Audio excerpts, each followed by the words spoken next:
Welcome to the Genius Factory. Enjoy the video. You start by opening Settings and going straight to Display, then Lock Screen. This is where Android centralizes options. Make sure you confirm your current screen lock, PIN, pattern, or password, because some edits require authentication. Once done, tap Lock Screen Preferences to access shortcuts, clock styles, and notifications. You need to authenticate again if prompted. This first step is crucial, because it unlocks the configurable elements and prevents accidental changes to security-sensitive controls. Now you'll edit the visual components. Choose clock style to pick layout, font, and color. This matters for readability at a glance.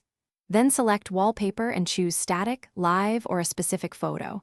Apply to lock screen only if you prefer different home visuals. Next, tweak notification and quick access settings so you control what content appears without unlocking. Make sure to preview changes. On some phones, you must save or apply each section separately, so watch for confirmation prompts.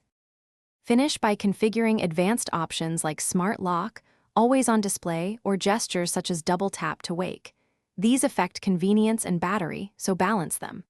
After applying everything, lock the phone and test the unlock flow, notifications, and any shortcuts to ensure they behave as expected. If settings don't stick, force a reboot and, if needed, clear the settings app cache and app info. This often resolves stuck preferences. If problems persist, temporarily remove screen security and reapply it to reset related options. Thanks for watching. If you found this helpful, don't forget to like and subscribe.